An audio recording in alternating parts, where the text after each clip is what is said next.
And if you don't meet those conditions, you simply won't be able to put those products on the market. We'll see over the next 12, 18, 24 months, metals on the agenda. We'll see fashion on the agenda, raising the specificity and the granularity of carbon insights that are necessary in order to do business.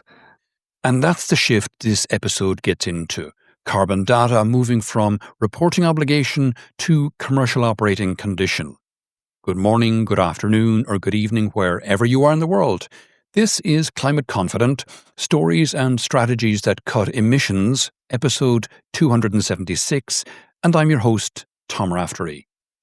My guest today is Stephen Jamieson, Chief Marketing Officer for SAP Sustainability, and we talk about why sustainability is moving into transactions, product carbon footprints, supply chains, and AI-enabled business decisions, and why companies that still treat climate data as a reporting exercise may be solving yesterday's problem. So I started by asking Stephen what sits under his role at SAP and why sustainability has his attention. Stephen, welcome to the podcast. Welcome back to the podcast, I should say, not your first time on the Climate Confident podcast. For people who are unaware, Stephen, could you do a quick intro? Sure. Thank you for having me, Tom. Yeah, great to be back. So I'm Stephen Jamieson, the Chief Marketing Officer for SAP Sustainability. And Stephen, what sits under that chief marketing role that you have at SAP now, and why does sustainability have your attention? So let's start with the second piece of that. So sustainability as a theme or a priority or a topic is something that is naturally central to the ability for many forms, if not all organizations, to be able to do business. And SAP has a very unique perspective and unique role to play in the way that businesses run supply chains, run their finance organizations. Any large enterprise that is working across borders and dealing with supply chains and manufacturing products, more often than not, will be running an SAP system to run their business, but also those insights, that information that helps to understand your ability to be resilient to changing climatic conditions, changing supply chain shocks, changing implications on the cost of carbon or other factors that affect your supply chain and product landscape. Things affect indeed the corporation side, the wider business in terms of obligations you may have for premises you run, for example, are all things that ultimately land and manifest in a core system of record that SAP runs. So sustainability is very much interwoven into everything that we do. And I have a very sort of good role in the sense to be able to look at both the market perspective, how the sustainability agenda is evolving for our customers, and be able to translate that into product priorities. What are the AI solutions that support our industries and customer organizations to be able to truly scale and embed sustainability into what they do. And so, my team are living and breathing, the changing regulatory landscapes, the changing business priorities, and rapidly innovating a suite of solutions that support businesses in the context of how they run their business. Okay, and you've worked across technology, commercial models, sustainability. What has changed most in how business leaders talk about climate now compared to a few years ago? It's really interesting, certainly since I've been in a sort of leadership capacity in this topic over probably the last 8 years or so, where we had come from was, very much a niche topic within the kind of sustainability team in terms of preparing disclosures through the era of ambition that we probably saw between sort of 2018 and maybe 24, 25 in terms of business really trying to strive to deliver upon ambitious goals, to what we're now really seeing breakthrough, which is this almost shift into really focusing on the pure economics of this agenda, both from a cost of carbon perspective, but also in terms of the risk exposure that carbon intensive products and industries mean to the investor community. And so, I think we've seen now I won't say full circle, but we've seen a sort of maturation of the topic into something that's, really concrete and really tangible, and that businesses are having to listen to in a very meaningful way now. And as part of that maturation, does that mean that this problem stops being a nice ESG conversation and starts to become more of a business problem? In other words, is the real shift now that sustainability is moving from the annual report into the transaction itself? I think that's a major shift, yes. And I think, as with all of these topics, you can't isolate one topic and say, that's carrying the momentum. I think what we're seeing is this confluence of the geopolitical landscape alongside the trend in the AI landscape, should we say, or the AI technology trend, alongside the essentials of climate risk. And I think those three elements are working together to make what we see in SAP as a sort of the transactional view of carbon as being incredibly relevant. And I didn't even mention the sort of the regulatory landscape there, which is obviously framing so much of this. So it's these things working together that make this topic so compelling at that level. The idea that you could simply disclose your sort of overall carbon intensity and that be good enough for, investors to get a sense of where your business is heading was sort of fine a few years ago. But realistically now is the topic and the agenda is pivoting into a real operational control question. And when we've got things like CBAM and, ESPR on the horizon, that's really framing this new set of conditions that businesses need to operate within. From later this year, I think EV batteries, for example, on the European market will be framed by digital product passports, which will expect very highly evolved sort of PCF style calculation to be accompanying every product that's sold. And that isn't just at a point in time, at design time, that's the true operational PCF, as it rolls through the supply chain. And if you don't meet those conditions, you simply won't be able to put those products on the market. We'll see over the next 12, 18, 24 months, metals on the agenda. We'll see fashion on the agenda. And these are topics that are going to be raising the specificity and the granularity of carbon insights that are necessary in order to simply do business. And so, that is one framing condition.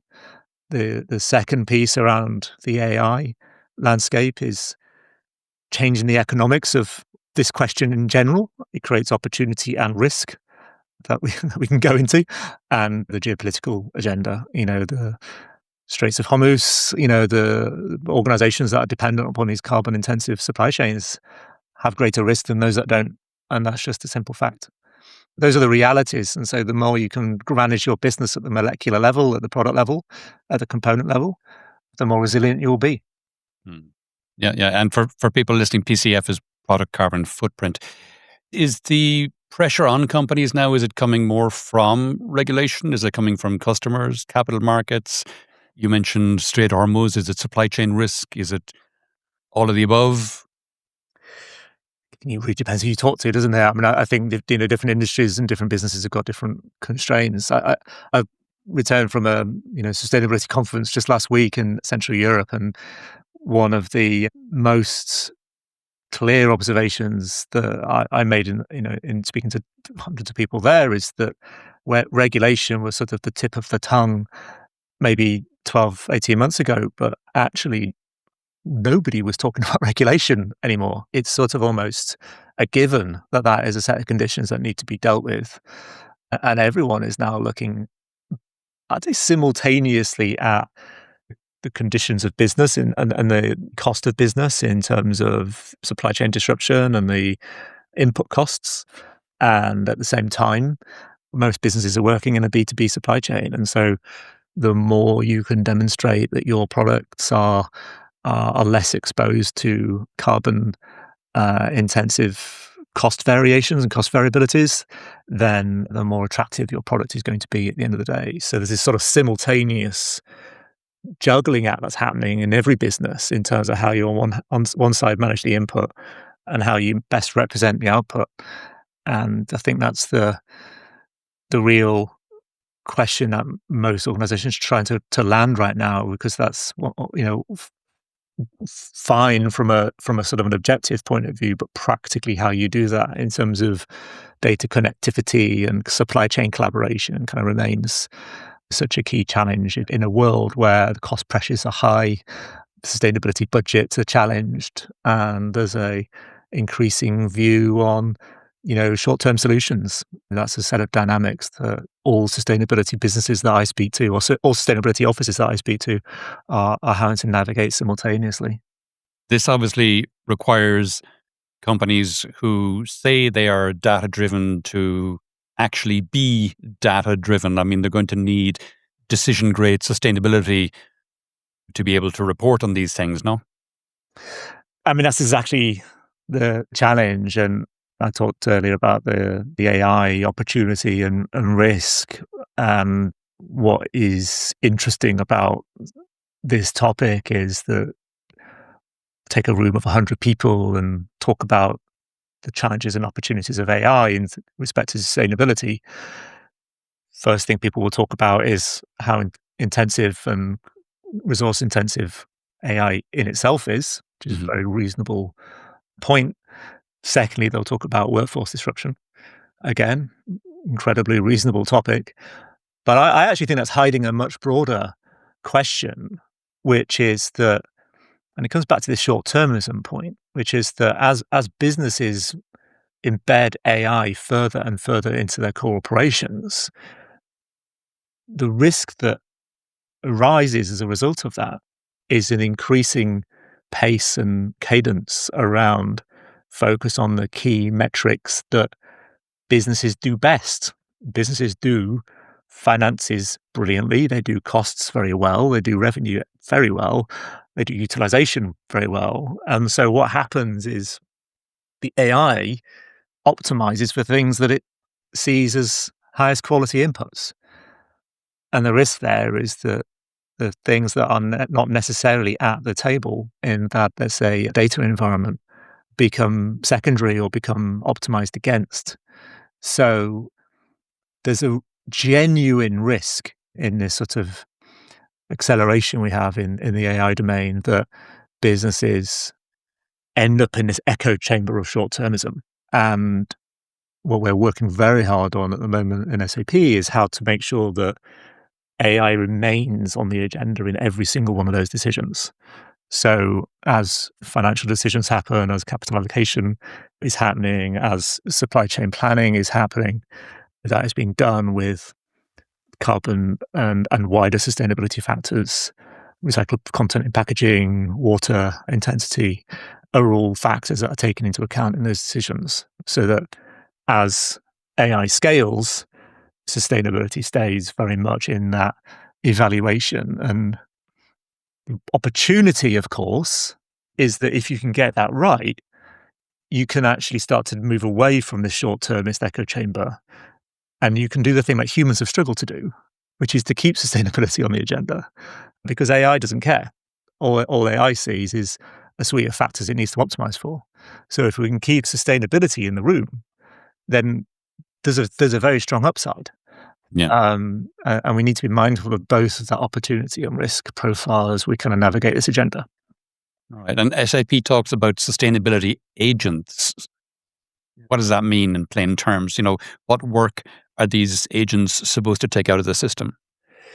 Yeah. So this is is it a brave new world or is this the natural evolution of things? But I think what's been genuinely exciting, certainly in the work I've been doing in the last probably couple of years, really behind the scenes in terms of preparing for this, is bringing now agentic capabilities into the sustainability domain.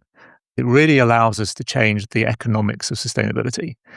Whereas, to do true transactional level sustainability evaluations at product level, measuring carbon footprints at the product level, for example, has historically been a very effort-intensive activity, and it often requires lots of consultants and lots of effort to not even scratch the surface on the true sort of carbon intensity of an organization. And so often the ambition of sustainability was limited by the complexity of being able to manage the data and manage the process. So our focus in terms of the agentic capabilities that we're bringing into the market now is really how to change the game on those basic economics of the sustainability business. So bringing, for example, end-to-end decarbonisation agent into the market, which allows us to both identify decarbonisation opportunities, handle the sort of disclosure aspects, as well as implement the action that then puts those opportunities into initiatives within the business. And then doing that in a way that's supported by things like emission factor mapping, AI capabilities that allow us to move from manually managing handfuls of emission factors for products to scaling across, tens of thousands of products. And our customers are doing this week in, week out now. And so it's these AI capabilities that allow us to simplify the data management, simplify the process, accelerate the process, spot opportunities, and then embed that back into the business at the transactional level, which is where the game really changes, because once it's back in that transactional level, then the agentic capabilities that the finance business are delivering, that the supply chain business are delivering, and pick up those insights and then accelerate with those insights right in the core of enterprise decision making. And that's where the magic happens, because it's not the decision making that happens in the sustainability team that changes the agenda. It's the scaling of those insights into the decisions that are made within the finance business, within the supply chain business, where the change really happens, and making that audit ready, making it visible, making it traceable, so that when investors come in and evaluate how they are, allocating capital into different organizations, they can see the businesses that are doing a really good job and are demonstrating more resilient practices as a result. And what should listeners be skeptical of when vendors start talking about AI for sustainability? There's a few watch outs, right? I guess the risk here is that you kind of go, okay, well, we've got an AI sustainability capability that massively moves us forward, and we're so much better off than we were. Great. And no one can get in the way of, value delivered at the end of the day. So that's all good. The challenges comes back to that first risk I talked about, which is at the end of the day, sustainability can do a good job. But if that insight or if that information is not being ingested into the core decision making of the business, then sustainability is going to fail. And it might tick a box on a report, it might tick the box on a compliance requirement, but if the risk exposure the carbon intensive product is having on the long-term prospects of a business is not being made evident into financial planning and into supply chain planning, then that business at the end of the day is going to do less well over time than one that is bringing those insights directly into those business areas. So the watch out here is making sure that as you're thinking about those AI investments, is the data domain connected? Does it bridge the different disciplines of sustainability, of finance, of supply chain? Is there a kind of golden thread that brings those things together? Is it connected to the core processes of how businesses run? Is there a business context that is feeding that insight?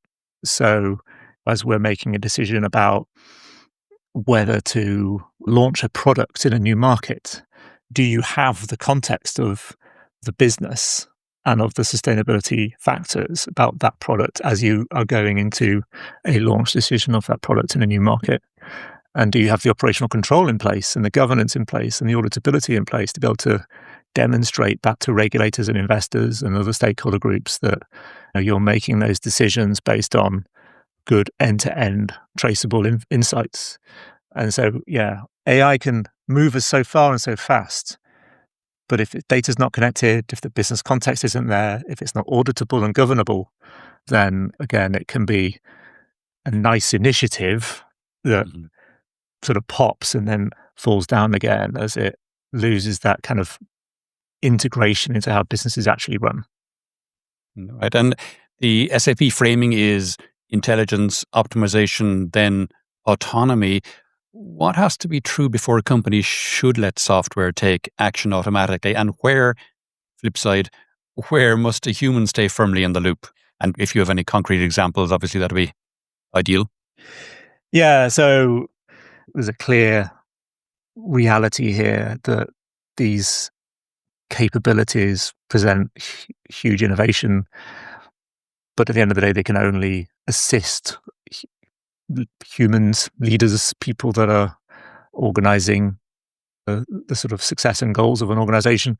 These are capabilities that should only ever assist those leaders in how they operate their business functions. So it's more than human in the loop. It's about, at the end of the day, humans need to be the accountable ones, and an AI agent cannot be accountable for Mm, the decisions that are made. And I think making sure that that kind of clarity is maintained is a really critical component and critical discipline.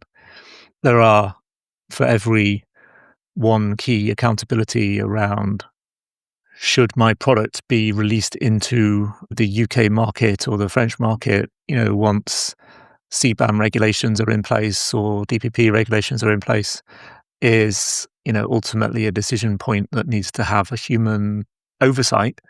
But at the end of the day, the preparation of that decision and the preparation of the intelligence that's needed in order to get to that decision point is something that can, more often than not, be automated with agentic capabilities. And in doing so, frees up talent to be able to focus on the true sort of value of understanding supply chain risk and supply chain exposure and supply chain opportunity. So supports organizations in delivering upon, their goals. So there is a discipline and a set of diligence factors there that need to remain within human ownership.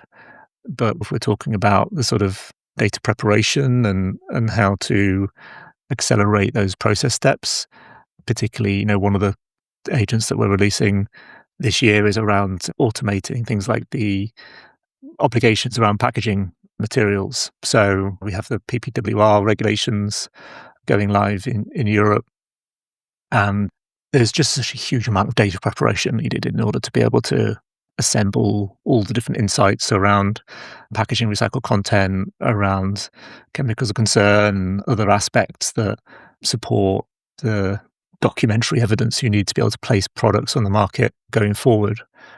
And to do that in a way that scales to the tens of thousands of products that certain organizations may have in the market can only realistically be achieved with agentic capabilities. So those are the sorts of opportunity areas that we're trying to support business in. And as I say, it's really about changing the economics of sustainability to make sure that it's something that is truly scalable at the rate that it needs to be scaled in order to have the impact that it needs to have, to address the broader climate agenda.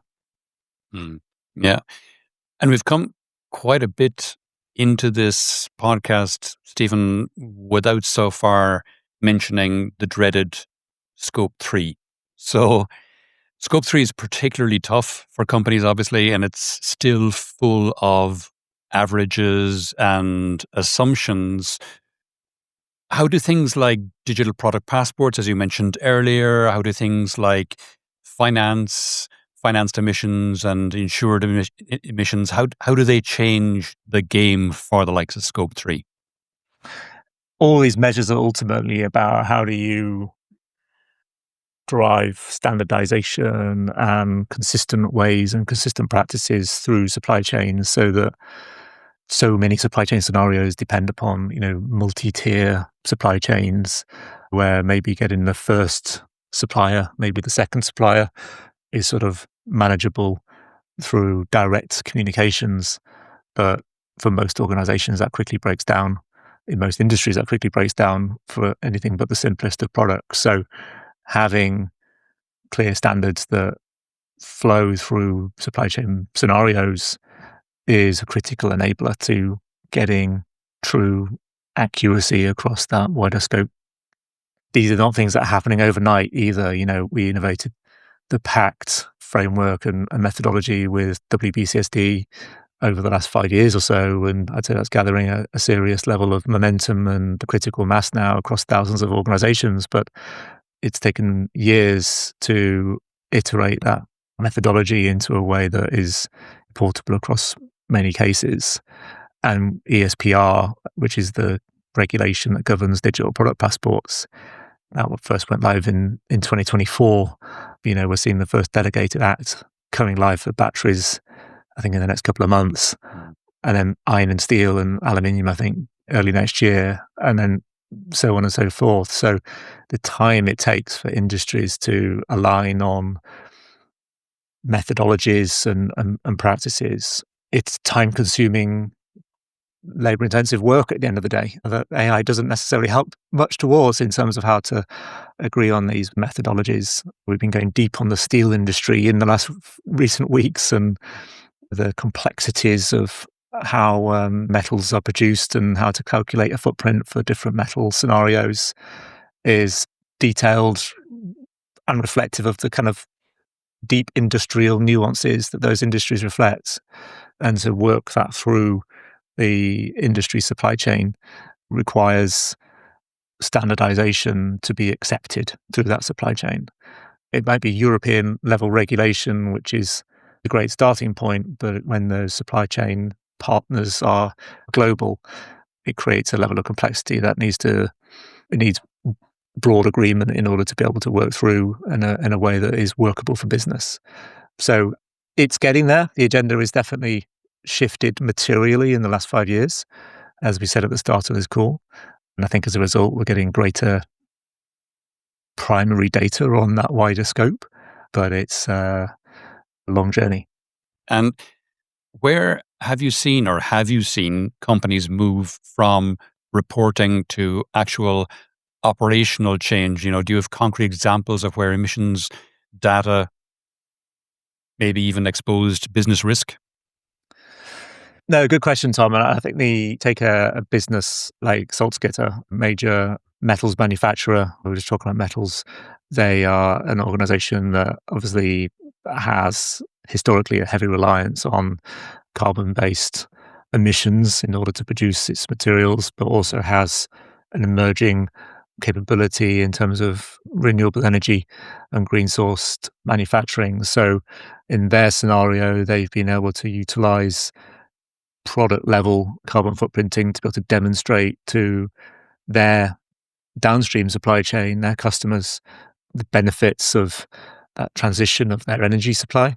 And as a result, have been able to increase the marketability of their products, and in doing so, reduce the exposure they have to, the energy shocks that have challenged the European economy over the last 5 years or so. And if all this works, what does a climate smart enterprise actually do in the future differently day to day? That's a big question, Tom. I think if we kind of cast our minds forward, we're going to be seeing enterprises that are embedding agentic capabilities deep into their business functions.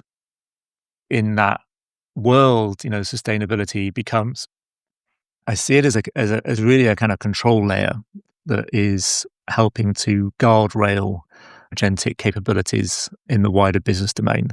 Let's not pretend that businesses are entirely altruistic at times, and that they'll very much making decisions based upon where they see the sort of revenue growth and revenue opportunities. The opportunity we have now is to be able to make sure that sustainability is a set of factors, essentially, that are ever present in the enterprise consciousness and the agentic consciousness as it's increasingly automating core business functions. I do believe in doing so, we are ultimately going to see more sustainable businesses emerge over time. Businesses that are able to differentiate because of more reliable source materials, more secure materials that have been sourced from local supply chains through circularity. There's a real opportunity for these ideas that have been nestling in the kind of business domain for a few years now. There's a real opportunity for those things to break through as a result of these innovations around AI. So I do genuinely think we're on the kind of the precipice of a true scaling of the agenda. And I think that's really exciting. Great. But do you think carbon compliance and resilience will ever sit in the same decision system as cost and margin? It absolutely can be, and it absolutely should be. And things like IFRS and ISSB are definitely moving us in that direction. We will see how that evolves over the next few years as to whether that genuinely scales into every business decision. What I am confident in is that the more that we can demonstrate that these insights are trustable, are reliable, are useful, and support ultimately investors in driving the investability of the businesses that they're investing in, then logic says, and logic follows through, that really should be the outcome that we land at. Time for the lightning round now, Stephen. So I've got a couple of quick questions for you. One sentence answers if possible. First up, what's the biggest climate data mistake companies make? Assuming you can rely on average databases for all of your climate decisions. Cut carbon faster or report carbon better? Cut it faster. Okay, good. What matters more, perfect data or useful data? Useful. Okay, very good. Most overhyped use of AI today? That's a good one. I would say use of generative AI to support general white collar thinking. Right. I would have gone with vibe coding, but hey. Quite like a bit of vibe coding. Okay. Who should own carbon data internally? Lines of business. And what should companies stop pretending? That tomorrow will look after itself. All right, left field question for you now. If you could have any person or character, alive or dead, real or fictional, as a champion for sustainability reporting, AI and sustainability, et cetera, who would it be and why? Well, I just discovered that actually very close to me here in Southwest London, the great David Attenborough is turning 100 this week, I think. So, Yesterday. But, yeah, but by the time this goes out, it'll be a couple of weeks ago. fine. So I'm going to say David Attenborough. Perfect. Great. All right. Stephen, we're coming towards the end of the podcast now. Is there any question I did not ask that you wish I had, or any aspect of this we haven't touched on that you think it's important for people to be aware of? I have to make sure that before I leave, I mention the 5 key agents that I think we are betting on as changing the game in 2026. So we have the Sustainability Regulatory Readiness Agent supporting your ESG needs. We have a footprint optimization agent that is really driving that sort of decarbonisation agenda I mentioned earlier. I think I mentioned PPWR, so a packaging compliance agent. So we need to have agent name every name here. A workplace safety agent supporting people delivering upon HS obligations. And we also have a product compliance agent, which is looking at things like GHS labeling. Yeah, a lot to explore for those that are interested in what AI agents can deliver the sustainability agenda in 2026. Okay. And when are those agents going to be available? They'll be throughout the sort of rest of this year, but certainly within 2026. Perfect. Okay, great. And Stephen, if people would like to know more about yourself or any of the topics, agents, whatever we discussed on the podcast today, where would you have me direct them? sap.com/sustainability. Perfect. All right. Stephen, that's been fascinating. Thanks a million for coming on the podcast today. Always a pleasure, Tom. Thank you so much.